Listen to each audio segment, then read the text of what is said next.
A big Yeah. thank you to guests for inviting us for this panel, which is entitled Guiding Your School Towards World-Class Outcomes. And the reason why we've done it is that the Insight International Limited is a school improvement partner organisation, but we specialise in personalised approach to education, whether that's with the students or whether it's with the staff or even with the owners. And our main focus in the work that we do is providing that sort of individual approach to how schools operate and how the students work in the classrooms. So what I'm going to do is just introduce the panelists, and we've got three panelists here today. Firstly, we've got Dr. Tassos Anastasiades. And Tassos, would you like to just give a quick introduction to yourself? Yes, I'm presently working in Kosovo, and I've had over 30 years experience of teaching and learning inspection and in school leadership as well, and in about 10 different countries. So thank you very much for me. Oh, that's great, Tassos. And Kate Richards, do you want to give yourself a quick introduction? Yes, thank you, Malcolm. Yes, delighted to be here. And I've had probably similarly over 30 years of experience in schools, teaching and learning as a school improvement advisor, a consultant, an inspector with Ofsted, and then most recently as chief inspector for the Independent School Inspectorate. And I'm now freelance consulting. Brilliant. Thanks, Kate. And Gulshan. Yeah, I'm a director of Insight. Again, like I hesitate to say, but probably around about 30 years experience in education, from teaching all over the place, from Nigeria to the wilds of West Sussex to inner city London. But in recent years, I've been working on school improvement with schools right across the sort of 3 to 19 age range, but also involved with a bit like Kate, inspection work, particularly kind of interested in opportunity, but early years as well is a real topic for me, or a favourite topic, and issues around things like safeguarding. That's brilliant. So I think together you've got pretty much 100 years worth of experience. Yeah. So I think we might be able to learn something from you guys today. So, okay, so what we're going to do is just have some questions. So at the moment we've got 4 questions that we've lined up for you. So the first question is, through your experiences of working in education, what makes you believe that a personalised or learner-centred education improves the rates of progress for the learners and at the end of the day increases performance? Tassos, would you like to start on that, and then the others can sort of chip in and build on it? Yes, I think first of all let's describe what we mean personalised education. I would define personalised as personal progress. Not curriculum driving progress, but progress against an individual start point. And I believe through my many years of experience and working in different countries that number one is capturing the child's, I would say, developing their self-belief and self-confidence and self-esteem. In other words, focusing on perhaps Maslow first before we start to bloom. So in other words, I'm talking about if you're providing objectives and a learning environment where the student can uncap their own creativity and be able to produce evidence of learning in their own way, in their own learning style, and because they're able to do that, they're motivated and they've got this tremendous self-belief. Then I think that's when the magic begins to happen. The challenge is personalizing learning and not the curriculum leading the learning. So what I'm talking about is within an inclusive classroom, even though you may have the same objective, you'll have students working in their own personalized ways and achieving the objective and showing evidence of progress in their own way. So it's very much taking away this straitjacket of learning and testing and assessment, and allowing the student-led evidence to drive the progress. And the teacher then becomes the inspirer of learning, the motivator of learning, the chipping in at the right time, the coaching. I'm not talking about the teacher still being the professional with good subject knowledge, but chipping in at the right time when the time is right to offer the right coaching advice or knowledge advice, the good use of technology, and it creates a very much a personalised learning environment. And I think that's now critical in our new, well, it's not even a new generation in actually creating learners that are very skill centred and personalised in using the skills of 21st century. Brilliant. Okay, and I think one of the things that when I'm talking to people about this personalised approach, starting the start points for each individual child, because one of the things that happens if you don't do that is that the teacher mismatches the challenge to the children in the classroom. So the children have to be able to have some input into and ownership over their own learning against, as you say, maybe a broad objective that the teacher's defining, and to be able to ensure that there is a critical match and that the children are sort of challenged and are able to progress at a rate that's suitable to them. And in the style in which, as you say, in which they're familiar with. Gulshan, do you want to add anything to that, do you think? Yeah, I just add a few things, I think, from a kind of equality of opportunity, diversity perspective. And then that's the fact that we know, for example, that age-wise, summer-born children do least well. And I think the data goes right up from early years to at least the sixth form in showing that there's a lag which never closes. So I think a personalised learning approach and a personalised learning progress approach, where pupils are working to a progress against, to improve from where they were themselves, that enables them to feel a level of success, that they are succeeding, that they're not behind the others. And an interesting bit of information I read one somewhere was about sports people and the most successful sports people.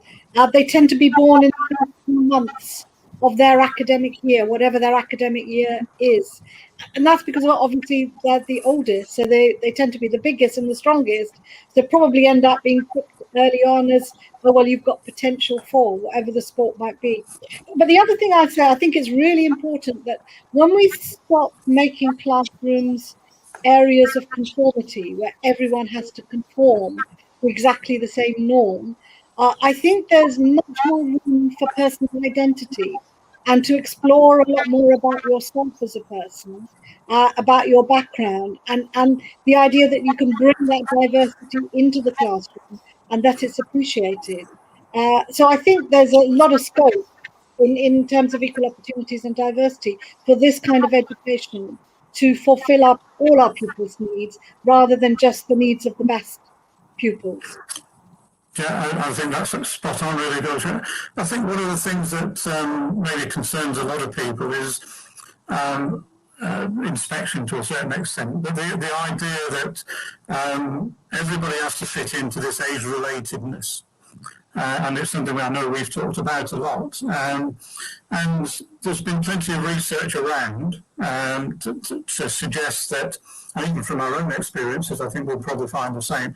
But the research is saying that in any one age group, let's say we'll look at primary age range, and maybe by the time you get to 11, so you're into 10 or 11-year-olds, as you say, there could be a whole year's difference in age between the youngest and the oldest. But also that the capability range can be anything from, say, and probably wider than this, to be honest, but say from an 8-year-old in a 10 to 11-year-old class and 16. So I've had the experience of working with 11-year-olds who are operating fantastically well at what you might call age-related 16. So you've got a massive range of 8 years there. And if perhaps if we think, or the inspectors think that everybody should lock themselves into that 1 year age band when actually there's 8 that exist, that's pushing schools, pushing teachers into delivering a curriculum to the children, to the students, that is the same, when actually we have to question whether that's appropriate or not. So I'm just going to come to you, Kate, on that to a certain extent. Obviously, having been Chief Inspector of the Independent Schools Inspectorate, what's your view on the way that anybody going in to evaluate what's going on in a lesson, what would your advice be to those people? So I've changed the question slightly, but go on. I mean, we've moved a long way in the last how many years in terms of moving from that focus on teaching. What's the teacher doing? Those tick lists that used to exist. I saw X, Y, and Z in this lesson, therefore it was a outstanding lesson or not. So I think we've moved quite a long way looking at progress and learning and outcomes for pupils. And indeed, I know it's the case for Ofsted, and during my time at ISI, it was very much the focus. It's outcomes for pupils. It's where are the pupils now and where are they getting to in their learning. So we look at it in terms of the classroom, what's happening in the classroom, look at books, all the things that inspectors do. But of course, we do also use public examinations at age 16, at 18, and indeed in the UK, the SATs. So there's an issue there around, we know that there are question marks around the validity, reliability of external examinations, and how do we, if we're using those as the key measure, how do we use those if we're looking at personalised learning journeys, individuals and the movement they're making? So I think for the inspectorates, it's continuing on that route of looking at outcomes for learners, for individuals, but it's making sure it's looking more at how they're enfranchised, how they engaged, how the learners enabled and empowered, all those N words, and how do we recognise and value that and not go down this narrow skill set as represented in external examinations. So I think there is a real challenge, which I think the inspectorates have gone some way towards. Is it doable? I absolutely believe it's doable. And we all know teachers tend to teach to the test, and schools and institutions prepare for the inspection that they are due to have. So there is something there about the power of an inspectorate to determine what's going on in schools. And I think that so the onus is upon inspectorates and systems to change as well as schools. Yeah, and I think from all our experiences, I think that it is a drive to get a certain percentage of children to the age-related expectation and beyond as well. But it's that ends up driving the outcome of the inspection. And we can say, and indeed that that focus on in the previous the CD borderliners, the getting them over the cusp. And actually, don't we want better outcomes for every learner, not just a specific cohort? Well, of course we do. We all want better outcomes for everybody. Yeah, and I think what I've seen happening in classrooms when I've been going in there and checking to see whether the work that's been set for the children and the students in the classroom, we always used to talk about the match. Has it been well matched to the capability of the children? So when you're talking about with the students, you'd be asking them questions about, well, do you understand this? What's your journey been? And if they've been, if the class teacher is aiming at a particular age-related outcome, you're going to have a proportion of the students who haven't quite got it, but they're having to move on at a rapid pace without that basic understanding, which means that when they get to the next more difficult concept within the subject, they're already lost. And then at the other end, you've got, quite often we'll see students who are very capable of moving on to something that's more challenging, who are not actually being challenged and therefore are sort of a bit bored and just going through the motions. So I think what I would like to sort of explore a little bit is how does an inspection system end up trying to evaluate against an age-related expectation when you're going into these lessons, you know that a high proportion of those children, those students, are not having their needs met. So, looking, I know Tassos, you've been yes, you've done quite a bit of work in the UAE, yeah, and I've got a lot of interest in the UAE framework, and I think there's a lot of good things about it. And they talk about the personalised learning approach. So to get an outstanding grade, say in the UAE, with regards to learning skills, you would be expecting the students to be taking ownership over learning, making really good learning decisions and things like that. But on the other hand, they're still measuring attainment. And to get outstanding, we're talking about, is it 75% of the students need to be above expected or a similar percentage. And that means they're not, even though they say they're taking account of progress, they don't seem to be when it comes to the achievement side, what the students are actually achieving. What were your thoughts on that, Tassos? Obviously, there's a political thing about outstanding, but the UAE framework has really enabled all of us to focus on progress. In other words, the start points and the progress they make over in lesson and over time. And of course, most schools now, the minimum expectation is a good school now in the UAE, and you can get to a very good school without this attainment. And it's very recognizable that with a selective school, then the attainment's going to be much higher, naturally.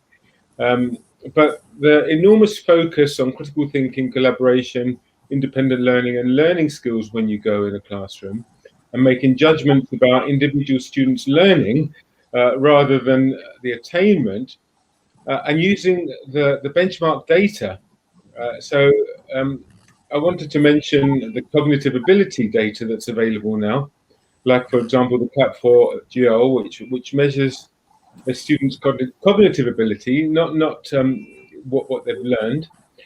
In a typical classroom, and we've got it here in Kosovo, I had it in India, and I had it in Dubai, you may have children with a CAP4 score of 80, 85, which some of you would recognize as learning support students, but that's how they're born, right? So their cognitive ability is low, they've got very low spatial, non-verbal, verbal, quantitative skills, or some of those students might have one high area, like spatial.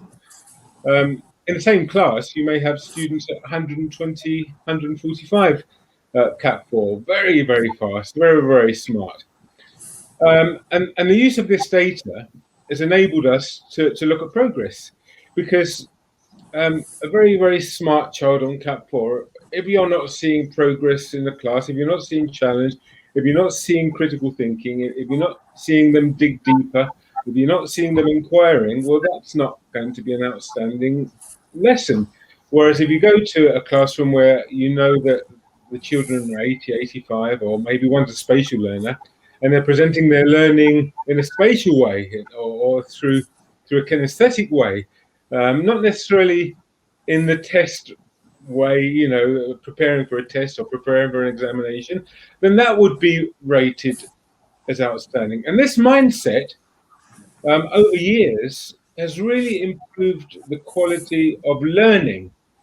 I'm not talking about teaching here, but I'm talking about the quality of learning in schools and the ability of teachers to actually let go. and the much less dependence on examinations, depending on the school, and preparing them for the test. Because as we all know, preparing them for a test is such a narrow skill, and it's and it's life progress. You can see that the K-shaped framework has had such amazing impact in improving learning in the UAE. I'll just pick up on the preparation for testing, for the test, for the examinations, the high stakes, especially the high stake examinations.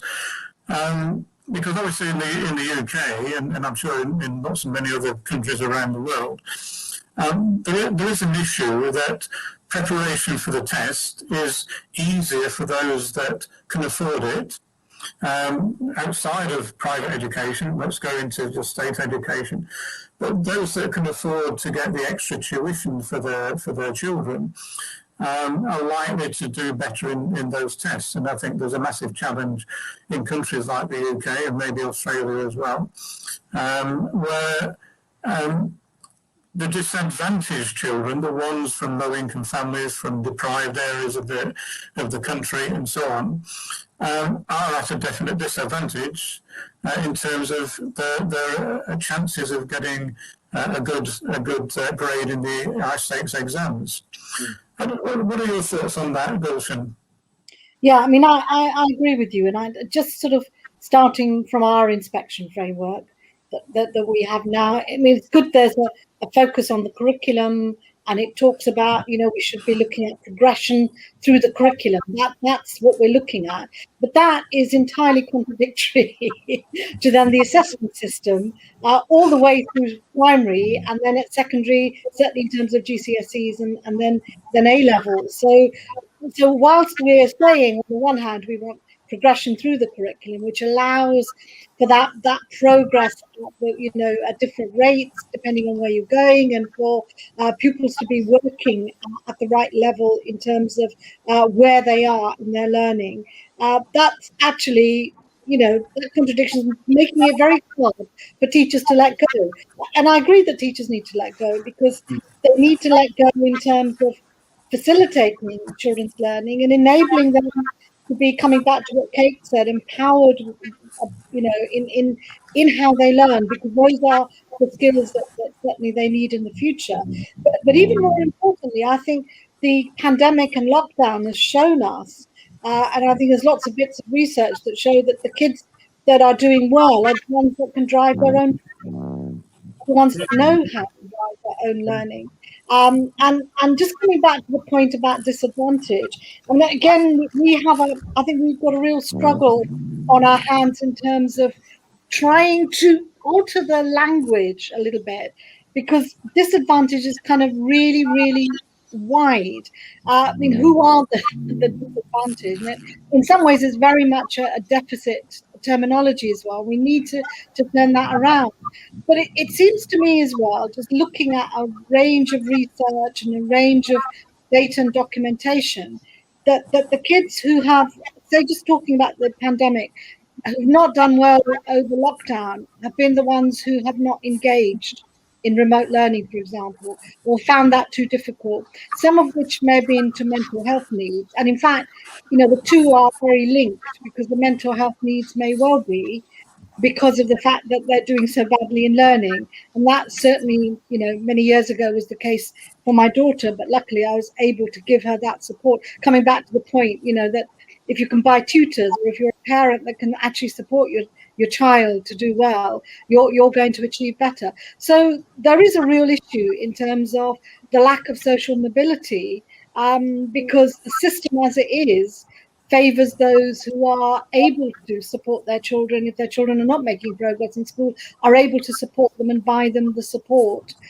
either through external tutors or have the capacity themselves to sit down with their kids and take them through the areas of work that they're not progressing so well in, and ensure that they achieve the standards that they need for whatever their next step is, whether that's going to university or whether that's going off to get a job. Yeah, and I think, of course you can, Kate. Yeah, absolutely. Just interesting that to pick up on that point you made about technology and remote learning, Gulshan, in that the all-party parliamentary group published a report last week on ed tech and what's worked effectively in the realm of technology during this last year.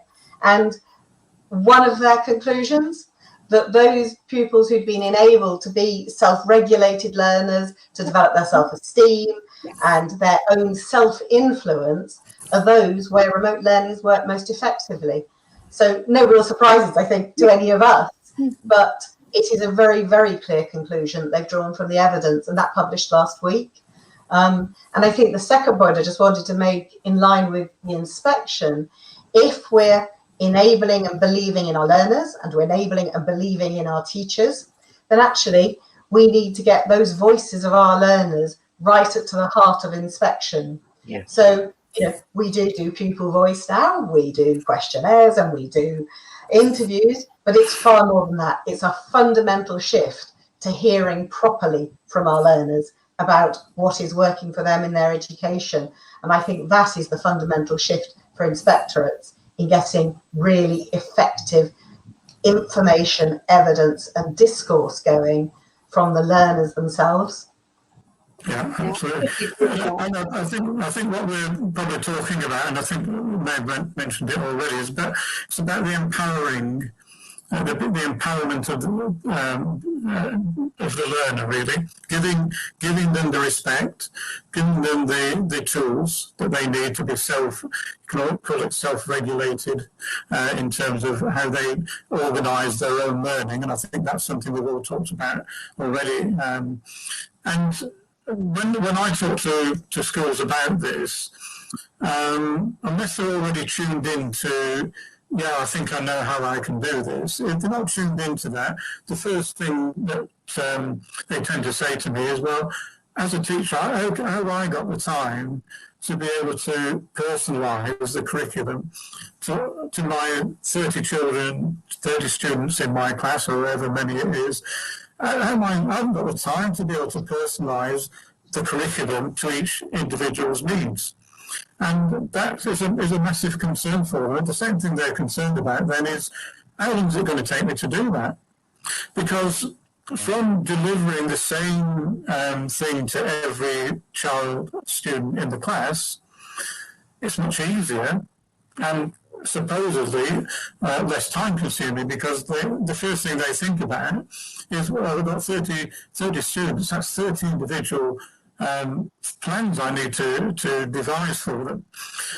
So they continue to look at it from a very teacher-centred approach, and for me, don't realise how capable the students themselves are in managing their own learning, as long as we give them the tools that they need to be able to do that. So, as you say, Gulshan and Kate, that during lockdown, the ones who've been well taught in terms of thinking about your own learning, how might you tackle this problem, this activity, you come up with some ideas on that. The ones who've encouraged that are the ones who are then the students who are then doing well in lockdown, because they're not afraid to make decisions for themselves. And if they're in lockdown and remote learning, then you're going to have to do that, because nobody's necessarily going to tell you how to do it.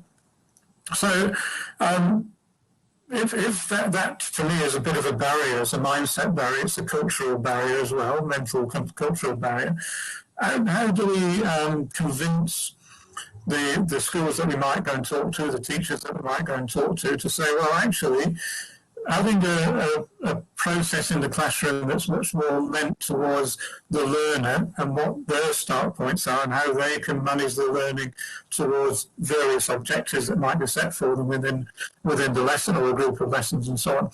How can we actually convince them that there are benefits, not just to the students by having a more personalised approach, learner-centred type approach in the classroom, but actually to the schools themselves in terms of outcomes? Because if schools are going to be measured against outcomes, surely the best learning that takes place in the classroom is going to give you a better outcome at the end.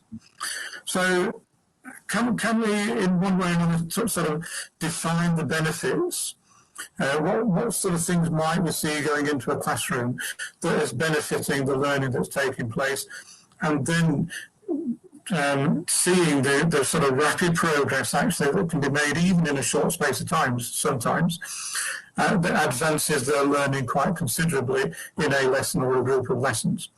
Tassos, do you want to start on that one? And I think that's a very good point. And again, it goes back to teachers letting go and teachers feeling that they're accountable for teaching the curriculum rather than children learning. And I think it's about trusting the learning. And teachers are very infatuated about moderating and the students achieving their targets. That's the teacher's targets. Whereas if you're allowing students to produce, I mean, for example, I'm teaching A-level biology, and I've got 3 online students in Dubai and 9 students with a very inclusive environment, and they're producing portfolios of learning. Now, how I self-regulate this is, first of all, I allow them to self-assess against the criteria, and then I use peer assessment a lot. I get them to estimate whether they've achieved the objective, and then I partner them up with someone else, and they challenge themselves.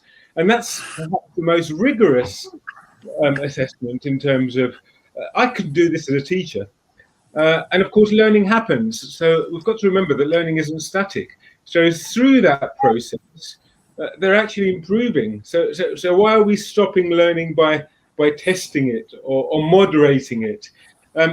Through the process of self-assessment and peer assessment, and of course, teacher assessment in the way, not in the traditional way of marking you're right or wrong, but actually giving more encouragement to what is looking to be the correct lines and adding challenge there, and then continuing the learning journey.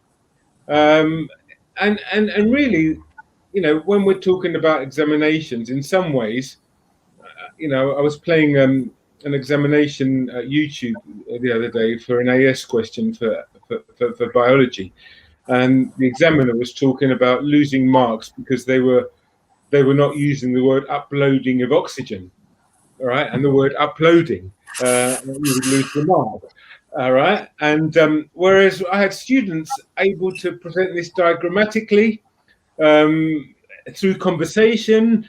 I had students talking about pneumonia and cell suicide, fantastic learning going on. And I know for a fact 2 of the students, very different type of learners, if I gave them an AS examination, one of them, and in fact I do give them AS questions, one of them would score 20% and the other one would score consistently 90%. But in the classroom, and if I put even a patient in front of them, they'd be fantastic. So it's about trusting the student, using this self-assessment and peer assessment, and the ability of a teacher to question learning and believing that the evidence is evolving. Learning doesn't stop; it's evolving, and it's that excitement that I think takes the pressure off teachers. It takes the pressure off me enormously, because I'm not having to go through an essay and mark their essay. This is right, this is wrong. They're doing it themselves, and through finding faults, they're correcting them. Why do we have to say that's wrong? You know, allow them to self-correct. So I would convince teachers that once they've let go and they've empowered the students, and of course they're going to say that some students are lower level and they're not going to quite get it, but so what?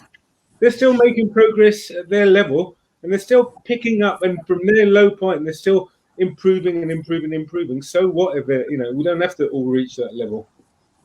Really good points, Tassos. Just one of the things you mentioned there was about oral speaking and listening skills. Yes, absolutely crucial. And how best, if you go into a traditional classroom, how often do the children get a chance to talk about their learning? And it's quite low in a sense, because they either feel shy about contributing to a discussion or whatever, and it's always tends to be dominated by a few. So the ones who are already good at it tend to get better at it, and the ones who aren't sort of stay where they are. Whereas through self-assessment and peer assessment, they have to talk about their learning. Otherwise, the assessment can't take place. And then if the teacher's coming in and saying, well, moderating what the self-peer assessment has come to a decision on, then they need to talk about that learning again, and need to then start to apply it in different situations. But if they can't verbalise it, then there is an issue. They might be able to write about it, but they can't verbalise it. Is there any value in them being able to write it down? Because if they can't verbalise it, I'm not sure that's going to work either.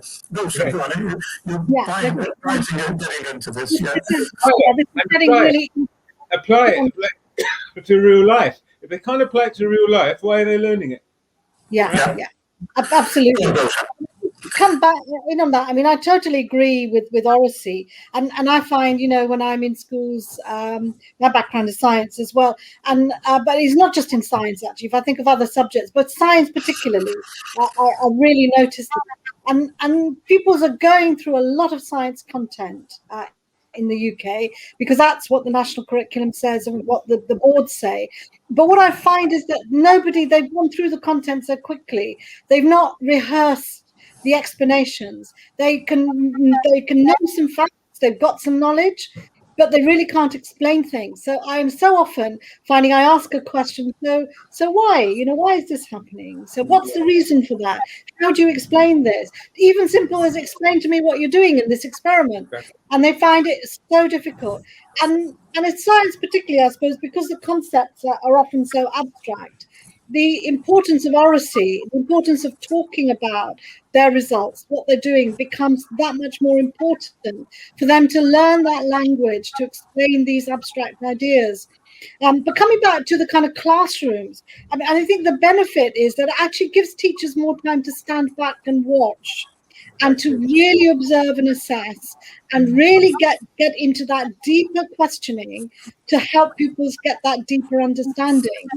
If we're working it this way, one of the schools I work closely with, they have a science week. It's a primary school, and instead of having a little bit of science every week, they actually have a science week every half term. So can you imagine that? A whole week, every half term, they're immersed in science.